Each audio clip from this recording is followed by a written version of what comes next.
Hello everyone. Today I'll be talking about one of the most known superfoods, cranberries. My name is Ekatarina Malikov and I'm a University of Michigan dietetic intern. My main interest is holistic nutrition and ways to prevent chronic diseases through incorporating whole foods in patients' diets. Cranberry is related to a heather family, which also include blueberries, bilberries, and lingonberries. The most grown species is the North American cranberry, but other types are found in nature as well. Due to the very sharp and sour taste, you barely eat cranberries raw. In fact, you most often consume it as juice, which is normally sweetened, or blended with other fruit juices. Cranberries can also be included in sauces, they can be dried or in a powder form, and extras also used in supplements as well. If we will take 1 cup of raw unsweetened cranberries, you will have 87% of water, 0.4 grams of protein, 12.2 grams of carbs, 4 grams of sugar, 4.6 grams of fiber, both soluble and insoluble, and fat, which is 0.1 gram. Cranberries is a great source of insoluble and soluble fiber, which I already mentioned, which can help your gut health. Additionally, cranberries is a great source of vitamin C, which help to maintain your skin, muscle, and bone. There are several benefits of eating cranberries. One of them is lower your blood pressure. Cranberries have properties that increase the flexibility of the artery wall, which enhance the blood flow and eventually help to decrease the blood pressure. Second, cranberries can support your gut health through the ability of having both insoluble and soluble fiber, which decrease the episodes of constipation among older adults. And lastly, cranberries can help treating urinary tract infections through making bacteria not stick into the urinary tract. There are several ways to store cranberries. One of them is refrigerate for approximately 3 weeks, which is great. You can incorporate them while they're fresh and ripe into the smoothies, salads, or sauces. Once you decided to freeze them, frozen cranberries will usually keep out for 6 to 12 months. To freeze the cranberries, usually you should spread them out on a cookie sheet and place them in the freezer. Don't forget to date the package in order to maintain them fresh. There are many dishes that use cranberries, but one of my favorite is cranberry apple crisp. This is a dessert. In order to make it, you would need 4 cups of pared sliced charred apples, 1.5 cups of fresh or frozen cranberries, 1/4 cup of sugar, 1/2 cup of all-purpose flour, 1/2 cup of brown sugar, 1 teaspoon of cinnamon, and 1/4 cup of butter. So let's do it. We would preheat oven to 375 Fahrenheit, then lightly grease a 9-inch square baking pan, or if you don't have a square baking pan, you can use an oval, doesn't matter.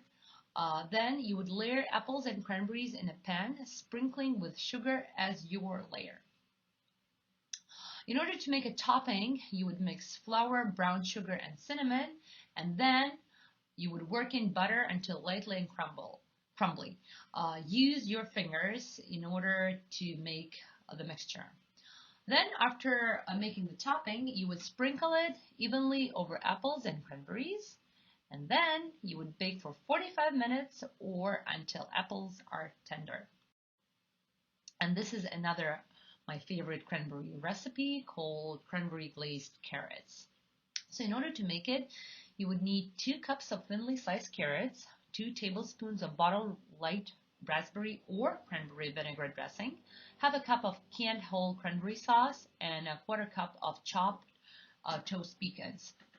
By the way, you can always use other nuts that you have in your pantry. I use sometimes the walnuts. So let's do this. In order to do this, you would add the carrots, lightly dressed, and add the cranberry sauce to a medium-large nonstick saucepan and bring it to boil.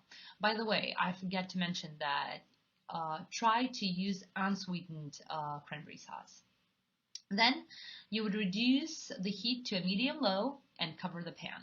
Simmer 8 to 10 minutes or until carrots are tender, stirring occasionally. And lastly, spoon into a serving bowl and sprinkle pecans or whatever nuts you have in your pantry over the top.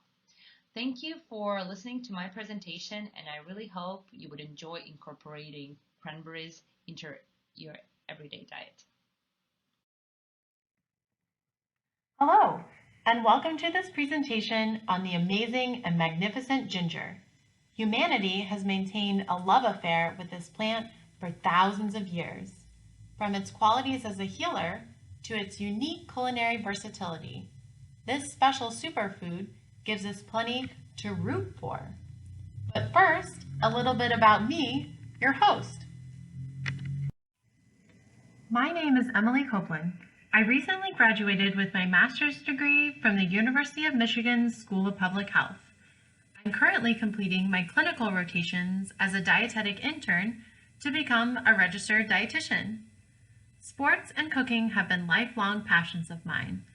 I have worked for the last 10 years as a personal trainer, helping clients embrace more active lifestyles. I returned to school to become a registered dietitian to complement my fitness skills by becoming a nutrition expert. I hope to continue helping clients find both the physical activities and food that will help them lead healthier lives. But that's enough about me. We're really here to learn all about ginger.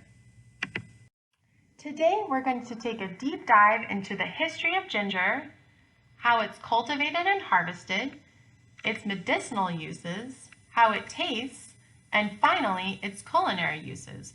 We've got a lot to cover, so let's get started. Ginger is one of the most commonly consumed dietary condiments in the world, but this seemingly commonplace spice has a global history dating back to ancient times. This herbaceous perennial plant is probably native to southeastern Asia. The leafy stems of ginger grow about 3 feet high with leaves that extend about 6 to 12 inches long. Ginger is a member of the same plant family as cardamom and turmeric, which are also used as spices. And the scientific name for ginger is Zingiber officinale. The useful edible part of the ginger plant is the root. This underground stem is called a rhizome. Another underground stem, or rhizome you probably know, is a potato. In ancient times, ginger was cultivated in India and China for use as a tonic and flavoring. It became a very important trade commodity for India and was exported throughout the Roman Empire. Ginger was especially valued for its medicinal properties. With the fall of the Roman Empire, ginger remains a highly sought-after commodity throughout Europe. Arab merchants controlled the trade of ginger and other spices for centuries. Did you know, in the 13th and 14th centuries, a pound of ginger was equivalent to the cost of a sheep? By the 16th century, uses of ginger had expanded beyond medicine to the kitchen. One of the most notable uses came out of the royal kitchens of Queen Elizabeth I in England. The Queen, who was known for her sweet tooth, is credited with the invention of the gingerbread man. Gingerbread has since become a popular Christmas treat. So now that we have learned a little bit about the history of ginger, we'll talk about the cultivation and harvest of this plant. Ginger is grown by replanting rootstock cuttings rather than seeds. The edible roots or rhizomes are harvested by lifting them from the soil, rinsing, and drying them in the sun. Dried ginger is naturally irregular in shape and varies in color from dark yellow to light brown. So as we have already seen, ginger has been used for thousands of years as a medicinal tonic. Ginger can be used to treat all kinds of ailments like flatulence, colic, colds, nausea, arthritis, migraines, high blood pressure, and many others. Ginger contains over 100 bioactive components. These bioactive components are the same across plants all over the world. However, the levels of these components do vary by plant and geographic origin. For example, Jamaican ginger has some of the most pungent and aromatic bioactive components. Today, ginger is often taken as a dietary supplement rather than a tonic. An important reminder, dietary supplements in the U.S., including ginger, are not regulated by the Food and Drug Administration, also known as the FDA. Before you consider taking any dietary supplements, make sure you talk with your doctor and verify the reputation of the supplement manufacturer. Ginger is an effective natural treatment for many ailments because of these bioactive components. After being digested, the components of ginger accumulate in the gastrointestinal tract. Ginger works as an anti-inflammatory in the body. This decreases inflammation and can alleviate swelling and pain throughout the body and in our joints. There is some evidence ginger can improve the joint pain and inflammation associated with osteoarthritis and rheumatism.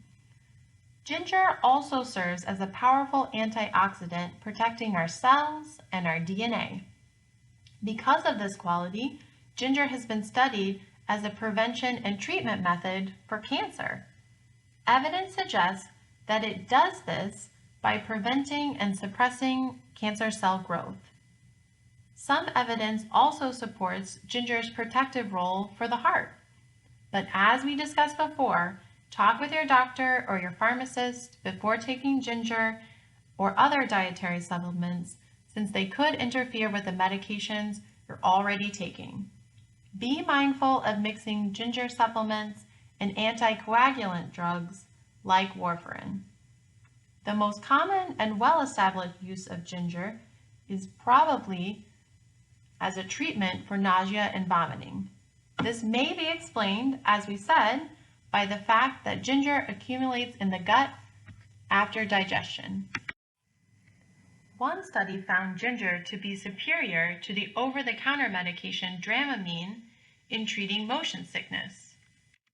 Another study indicated that 1 gram of ginger might be effective in reducing the severity of seasickness in naval cadets on the high seas. Ginger has also been used to prevent nausea and vomiting during pregnancy. Several clinical trials have indicated that ginger consumption is safe and effective for treatment of these symptoms in pregnant moms. Wow, powerful stuff! So these medicinal properties are great, but what does ginger taste like? Ginger has a slightly biting, peppery, and somewhat sweet taste. It also has an enticing, pungent aroma. Fun fact, due to its distinct bite, in Japan and elsewhere, slices of fresh ginger are eaten between dishes or courses to clear the palate. Ginger is also very low in calories and fat, regardless of whether it's used fresh or as a dried ground spice. 1 tablespoon of chopped fresh ginger is only 5 calories. Cooking with spices like ginger is a great way to add interesting flavors to food without increasing sodium. Ginger is also good for you. It contains vitamins like vitamin C and B, as well as minerals like copper, magnesium, manganese, and potassium. Okay, fantastic! Ginger sounds like an amazing healthy food. So, how do we eat it? To eat ginger, first the skin of the ginger is scraped or peeled. The skin is easily removed with a vegetable peeler or even the side of a spoon. Fresh ginger is used for cooking in Asian and Indian dishes, as well as confections like ginger cake. Fresh ginger can also be pickled. Once ginger is dried and ground, it can be used as a spice. This is the most common of the forms and found in our spice racks. Ground ginger is used to flavor breads, sauces, curry dishes, and cookies. Lastly, the essential oils of ginger can be extracted through pressing. These oils are used by the food industry as a flavor and the perfume industry as a scent. You are likely more familiar than you think with the essential oils of ginger. Ginger's essential oil is the main flavoring of the popular soft drink, ginger ale. The exact origins of ginger ale are not known, but the drink likely started as a homemade brew. The carbonation was achieved naturally through fermentation.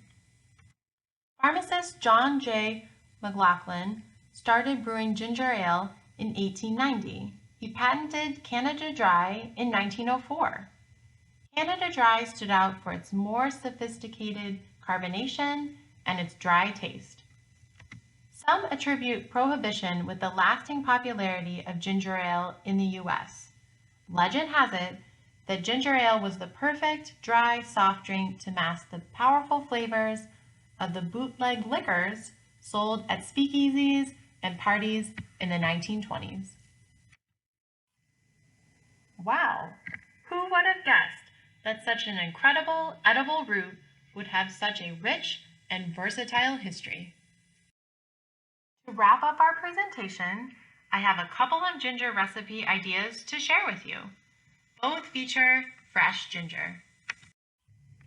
The first is hot ginger spiced mulled cider. Allspice, cloves, and black pepper are combined with citrus fruits and fresh ginger to transform a gallon of cider into a special treat.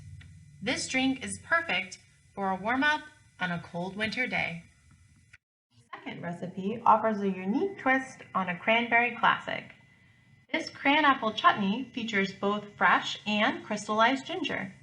Serve with the meal entree or on bread as an appetizer before your special seasonal meal. Ginger is an amazing plant, coveted by cultures for centuries. Its versatility has led to worldwide use as a cure for everything, from nausea to your sweet tooth to the need for a perfect mixer. I hope you never see this spice quite the same. Celebrate ginger with a Canada Dry or a mulled cider this season. And thanks for watching.